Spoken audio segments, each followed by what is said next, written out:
प्रदेश के तिरुमाला में भगवान विष्णु के रूप माने जाने वाले श्री वेंकटेश्वरा स्वामी का भव्य मंदिर बना हुआ है और ये दुनिया का सबसे बड़ा मंदिर है। इस मंदिर में हर दिन हजारों श्रद्धालु भगवान श्री वेंकटेश्वरा स्वामी के दर्शन करते हैं। तिरुपति में आप कैसे पहुंच सकते हैं, यहाँ पर रहने की और खाने पीने की क्या क्या सुविधा है, मंदिर में दर्शन कैसे करने हैं और तिरुपति बालाजी के दर्शन हो जाने के बाद तिरुमाला में और तिरुपति में आप कौन कौन सी जगह पर जा सकते हैं, इस वीडियो में आपको ऐसी कंप्लीट इन्फॉर्मेशन मिलेगी। तिरुपति बालाजी आने के लिए आपको आंध्र प्रदेश के तिरुपति रेलवे स्टेशन तक आ जाना होगा या फिर आप रेनीगुंटा रेलवे स्टेशन तक भी आ सकते हैं। तिरुपति पहुंचने के बाद सबसे पहले आपको दर्शन टोकन लेना होगा। स्पेशल एंट्री दर्शन टिकट आप 2.5 महीने पहले ही ऑनलाइन बुकिंग कर ले या फिर यहाँ आने के बाद तिरुपति रेलवे स्टेशन के बाहरी विष्णु निवासम से आप सर्व दर्शन फ्री टोकन ले सकते हैं। अगर आपने ऑनलाइन रूम बुक नहीं किया है तो यहाँ पर आप 100 रुपए से लेकर 1000 रुपए तक ऑफलाइन रूम भी ले सकते हैं। तिरुपति बालाजी के दर्शन करने से पहले ऐसी मान्यता है कि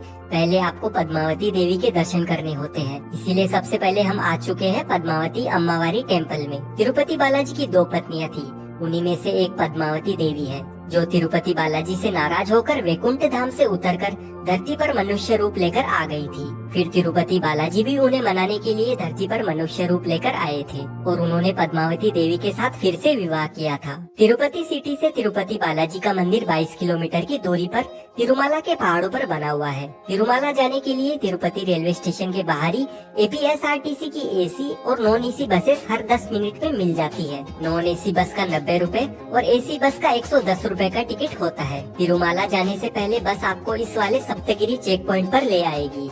यहाँ पर सभी यात्रियों की चेकिंग की जाती है, लगेज के साथ ही प्राइवेट कार की भी चेकिंग होती है और उसके बाद बस आपको घाट रोड से पहाड़ों के ब्यूटीफुल नज़ारे दिखाते हुए तिरुमाला पर लेकर जाती है। आप चाहो तो तिरुमाला पैदल चलकर भी आ सकते हैं। जहाँ पर सप्तगिरी चेक पॉइंट आता है ना, बस वहाँ से 500 मीटर के डिस्टेंस पर अलीपिरी गेट है। अभी हम अलीपिरी आ गए हैं। यहाँ के लगेज काउंटर्स पर आप अपना लगेज जमा करवा दें। लगेज की स्कैनिंग होके जमा होने के बाद आपको एक टोकन दिया जाता है। यहाँ से हमें 3550 सीढ़ियाँ चढ़कर ऊपर जाना होता है। करीब 9 किलोमीटर का सफर तय करने में हमें 4 से 5 घंटे का टाइम लग जाता है। अगर आपकी कोई मनोकामना है और वो पूरी हो जाती है तब आप चाहो तो अलीपिरी मार्ग से आ सकते हैं। सबसे पहले शुरुआती चढ़ाई में हमें कई सारे मंदिरों के दर्शन करके आगे का रास्ता तय करना होता है और ऐसे ही कई मंदिर आगे आते भी रहते हैं। इस मार्ग पर हमें बीच बीच में कई बड़े बड़े गोपुरम भी देखने को मिलेंगे, जिनमें से मुख्य रूप में राजा गोपुरम, मैसूर गोपुरम और गली गोपुरम शामिल है। कई भक्त हर सीढ़ी को हल्दी और कुमकुम लगाते हैं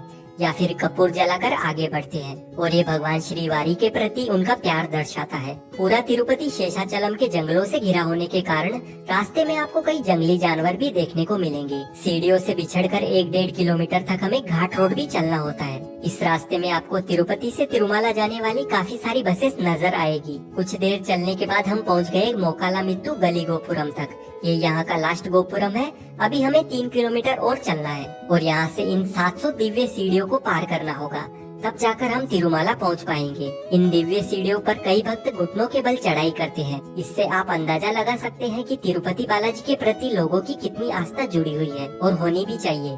श्री वेंकटेश्वरा स्वामी सबकी इच्छाएं जो पूरी करते हैं। थका देने वाली सीढ़ियां चढ़कर फाइनली हम ऊपर पहुंच जाते हैं। यहाँ से 100 मीटर की दूरी पर बने लगेज काउंटर पर टोकन दिखाकर आप अपना सामान कलेक्ट कर ले। तिरुमाला में आने के बाद जैसे ही आप थोड़ी दूर चलकर आएंगे, आपको भगवान वेंकटेश्वरा स्वामी जी की यह मंत्र मुग्ध कर देने वाली प्रतिमा नजर आएगी और इस जगह पर सभी भक्तगण श्री वेंकटेश्वरा स्वामी की रेप्लिका मूर्ति के साथ फोटोज क्लिक करते हैं। तिरुमाला में आते ही आपको सबसे पहले एटीसी सर्कल होते हुए आ जाना है सीआरओ ऑफिस में। यहाँ पर आपको लाइन में लगकर आपके रुकने के लिए रूम बुकिंग करना है। तिरुमाला में आपको 50 रुपए से लेकर 1000 रुपए तक एसी नॉन एसी रूम मिल जाएगा। अगर आपने ऑनलाइन रूम बुक किया हुआ है तब भी आपको सीआरओ ऑफिस आकर दिए गए टाइम से पहले रिपोर्ट करना होगा, तभी आपको रूम अलॉट किया जाएगा।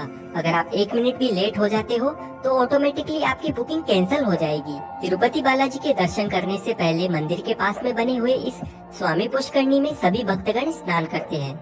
उसके बाद श्री वारा स्वामी जी के दर्शन करना भी जरूरी होता है, क्योंकि जब श्री वेंकटेश्वरा स्वामी यहाँ पर आए थे तो रहने के लिए उन्होंने पहले यहाँ के वारा स्वामी जी से परमिशन मांगी थी। बालाजी मंदिर के अंदर बालाजी की जो मूर्ति है वो किसी ने भी नहीं बनाई थी, वो यहाँ पर स्वयं प्रकट हुई थी। इसलिए मूर्ति पर जो बाल है वो असली है और तिरुपति बालाजी के हृदय में लक्ष्मी माता का निवास है।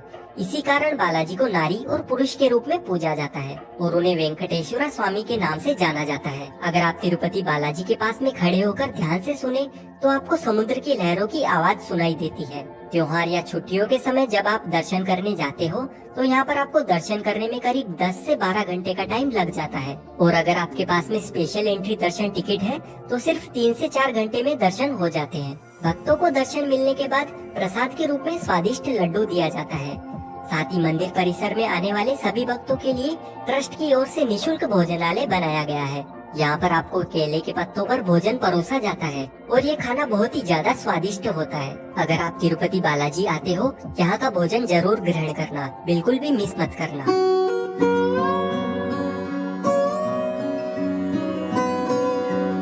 जब आप मंदिर के पीछे की साइड आओगे तो यहाँ पर आपको म्यूजिकल फाउंटेन भी देखने को मिलेगा।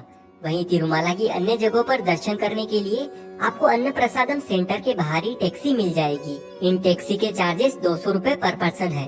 वहीं अगर आप APSRTC की बस के माध्यम से जाएंगे तो 120 रुपए में तिरुमाला की 6 जगहों पर आपको घुमाया जाता है और बसेस आपको CRO ऑफिस के पास में ही मिल जाएगी। तो सबसे पहले हम आ चुके हैं पाप विनाशम तीर्थम पर। इस जगह पर आने के लिए आपको 5 मिनट सीढ़ियों से चलकर आना होता है और माना जाता है कि इस जगह से जो पानी बहता है वो भगवान विष्णु के चरणों से आता है और यहाँ पर जो स्नान कर लेता है उनके पापों का निवारण हो जाता है। और स्नान करने के बाद सामने ही गंगा देवी मंदिर बना हुआ है, वहाँ पर भी आपको दर्शन करना होता है। तिरुमाला से ये जगह 5 किलोमीटर की दूरी पर है। पाप विनाशम तीर्थम में दर्शन करने के बाद बस आपको आकाश गंगा लेकर आती है और इसी जगह से श्री वेंकटेश्वरा स्वामी का अभिषेक करने के लिए रोज पानी लेकर जाया जाता है। इस जगह पर नंबी नामक आचार्य रहा करते थे और वो बहुत ही दूर से बालाजी का अभिषेक करने के लिए पानी लाया करते थे। पर एक दिन बालाजी ने बालक रूप धारण करके उनसे पानी मांगा, लेकिन आचार्य जी ने उस बालक से कहा कि पानी मैं बहुत दूर से लाया हूँ, ये पानी मैं आपको नहीं दे सकता। तब बालाजी ने तीर चलाकर इस जगह से पानी निकाला और आचार्य जी से कहा कि आप यहाँ का पानी श्री वेंकटेश्वरा स्वामी का अभिषेक करने के लिए इस्तेमाल कर सकते हैं। यहाँ का पानी आप अपने घर के लिए भी लेकर जा सकते हैं। अभी हम आ चुके हैं हमारे तीसरे दर्शनीय स्थल पर। इस जगह का नाम है वेणुगोपाल स्वामी टेम्पल। इस मंदिर में जाने के लिए आपसे 5 रुपए एंट्री फीस के तौर पर लिए जाते हैं। ये जगह वेणुगोपाल स्वामी मंदिर के नाम से बहुत ही फेमस है। ये एक कृष्ण मंदिर है और हाथीराम जी मठ द्वारा संचालित है। वहीं यहाँ पर हाथीराम बाबा की जीवा समाधि है। हाथीराम बाबा जी श्री वेंकटेश्वरा स्वामी के बहुत ही बड़े भक्त थे और राजस्थान के नागौर से आए थे। जब वेंकटेश्वरा स्वामी ने बालक रूप में हाथीराम बाबा जी को दर्शन दिए थे तब सबसे पहले उन्होंने श्री वेंकटेश्वरा स्वामी को बालाजी कहकर पुकारा था और हाथीराम बाबा जी के साथ श्री वेंकटेश्वरा स्वामी रोज आकर चौपड़ पासा खेलते थे, जिसे डाइस बोला जाता है। अभी हम आ चुके हैं श्रीवारी पदुलू के दर्शन करने के लिए। श्रीवारी पदुलू का अर्थ है भगवान तिरुपति बालाजी की चरण पादुका। जब श्री वेंकटेश्वरा स्वामी मनुष्य रूप धारण करके धरती लोक पर आए थे तो उन्होंने 7 पहाड़ियों में से नारायणगिरी यानी कि इस जगह पर सबसे पहले अपने चरण रखे थे। यहाँ पर आने के लिए आपको 250 सीढ़ियाँ चढ़कर ऊपर आना होता है। चरण पादुका के साथ ही यहाँ पर आपको बहुत ही ब्यूटीफुल नेचर के नज़ारे भी देखने को मिलेंगे।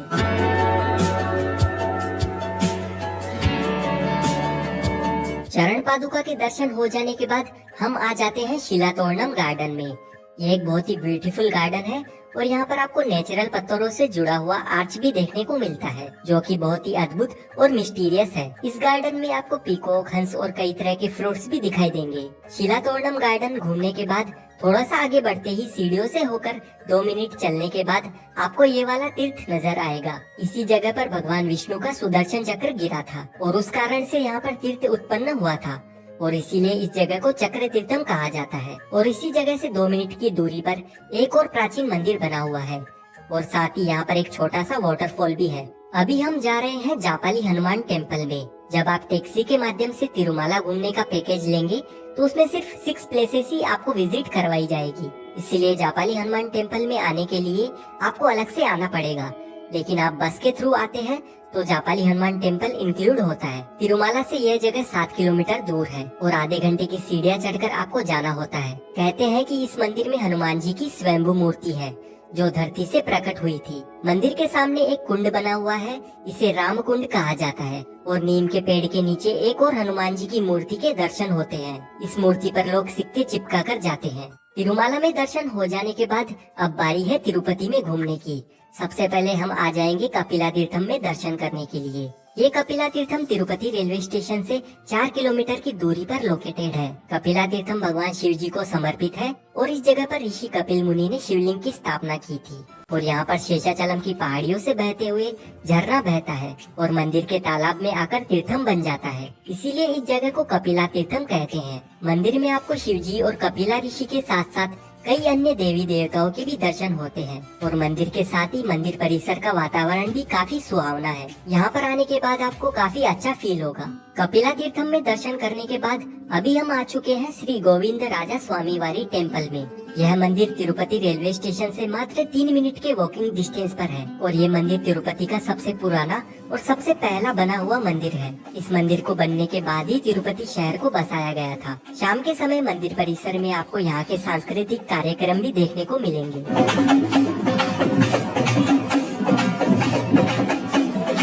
अभी हम आ चुके हैं श्री वेंकटेश्वरा जूलॉजिकल पार्क में। ये पार्क तिरुपति से 8 किलोमीटर की दूरी पर लोकेटेड है और इस पार्क को घूमने के लिए 60 रुपए पर पर्सन एंट्री फीस ली जाती है। और ये पूरा पार्क घूमने में आपको 2 से 3 घंटे का टाइम लग जाता है। और इस जूलॉजिकल पार्क के अंदर एनिमल सफारी भी करवाई जाती है। इसके लिए आपको अलग से 50 रुपए पर पर्सन देना होता है। और ये सफारी आपको लायन, टाइगर, लेपर्ड और इस तरह के बहुत सारे एनिमल्स एकदम नजदीक से दिखाती है।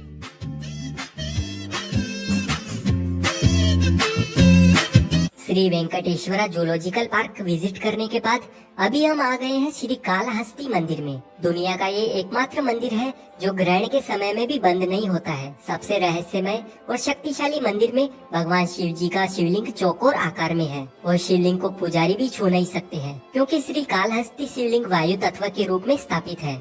और ये मंदिर शिव जी के चुनिंदा तीर्थ स्थानों में से एक है। यहाँ पर भगवान शिव ने मकड़ी, हाथी और सर्प की भक्ति से खुश होकर अपने आप को स्थापित किया था। तिरुपति से 40 किलोमीटर की दूरी पर स्थित इस मंदिर को राहु केतु मंदिर के नाम से भी जाना जाता है। यहाँ पर राहु केतु दोष के निवारण हेतु पूजा भी करवाई जाती है। तिरुपति से हर 5 मिनट में यहाँ के लिए बस मिल जाती है, तो आप यहाँ पर भी जरूर आना। तिरुपति से 10 किलोमीटर दूर अभी हम आ पहुँचे हैं श्रीनिवासा मंगापुरम में श्री कल्याण वेंकटेश्वरा स्वामी टेम्पल। यहाँ पर ये श्रीवारी कोनेरू कुंड बना हुआ है। इसमें हाथ पैर धोने के बाद आपको मंदिर में प्रवेश करना होता है। ये मंदिर उन लोगों के लिए खास है जिनकी शादी नहीं हो रही है या जिनको मैरिज करनी है, इसीलिए ये मंदिर मैरिज के लिए बहुत ही फेमस है। जब वेंकटेश्वरा स्वामी और पद्मावती जी का विवाह हुआ था तब वे यहाँ पर 6 महीनों के लिए आए थे। इस मंदिर में लोग स्पेशली शादी के लिए ही आते हैं और यहाँ पर बहुत सारी शादियाँ होती हुई आपको देखने को मिलेगी। यहाँ पर शादी के लिए कोई मन्नत मांगने आता है और जब उनकी शादी हो जाती है तब दोनों जोड़े जो भी शादीशुदा होते हैं दोबारा मंदिर में दर्शन करने के लिए आते हैं, तो यहाँ पर भी आप जरूर आना। अभी हम आ गए हैं श्री वकुला माता टेम्पल में। वकुल देवी श्री वेंकटेश्वरा स्वामी की पालक माँ है। द्वापर युग में विष्णु अवतार श्री कृष्ण जी की पालक माँ यशोदा जी उनकी शादी में सम्मिलित नहीं हो पाई थी, इसीलिए श्री कृष्ण जी ने उनको कहा था कि कलयुग में आपको मेरा विवाह देखने का अवसर मिलेगा। फिर माँ यशोदा का पुनः कलयुग में जन्म वकुल देवी के रूप में हुआ था। उन्हीं को समर्पित ये मंदिर तिरुपति से 8 किलोमीटर दूर पेरूरू गांव में बना हुआ है। अभी हम जा रहे हैं प्रसन्न वेंकटेश्वरा स्वामी टेम्पल में, जो कि तिरुपति से 16 किलोमीटर दूर अपलाई गुंटा गांव में स्थित है। ये वो जगह है जहां भगवान वेंकटेश्वरा स्वामी ने अपने विवाह के अवसर पर श्री सिद्धेश्वर और अन्य संतों के साथ समूह की शोभा बढ़ाई थी। क्योंकि यह मंदिर भगवान और उनकी पत्नी श्री पद्मावती के मिलन की जगह थी, इसीलिए यहाँ आना सबसे सुखद माना जाता है। और यहाँ के लोगों का मानना है कि प्रसन्न वेंकटेश्वरा स्वामी की एक झलक मात्र से सभी मनोकामनाएं पूरी हो जाती है, क्योंकि भगवान श्री प्रसन्न वेंकटेश्वरा स्वामी की मूर्ति अभय हस्ता मुद्रा में है, जिसे परम आशीर्वाद मुद्रा माना जाता है। इस मंदिर का निर्माण 1232 एडी में करवेती नगर के राजा श्री वेंकट पेरुमल राजू ब्रह्मदेव महाराज द्वारा किया गया था। मंदिर के सामने भगवान आंजनेय स्वामी का मंदिर भी बना हुआ है और साथ ही मंदिर में आपको देवी पद्मावती और अंडाल देवी के भी दर्शन होंगे, तो यहाँ पर भी आप जरूर आना। अभी हम हैं अगस्त्येश्वरा स्वामी टेम्पल में। स्वर्णमुखी नदी से घिरा हुआ ये स्थान अगस्त्य ऋषि की तपोभूमि है। अगस्त्येश्वरा स्वामी मंदिर थोंडावड़ा के प्राचीन शिव मंदिरों में से एक है और इसे अप्सरा उर्वशी के पुत्र ऋषि अगस्त्य ने बनवाया था। यहाँ पार्वती देवी को आनंदवल्ली के रूप में पूजा जाता है। जब श्रीनिवास और पद्मावती का विवाह हुआ तब ऋषि अगस्त्य ने श्रीनिवास से कहा कि आप हर दिन पहाड़ चढ़कर ऊपर जाते हो और आपका अभी अभी विवाह हुआ है, आप कुछ दिन यहीं रहकर अपना संसार आरंभ कीजिए।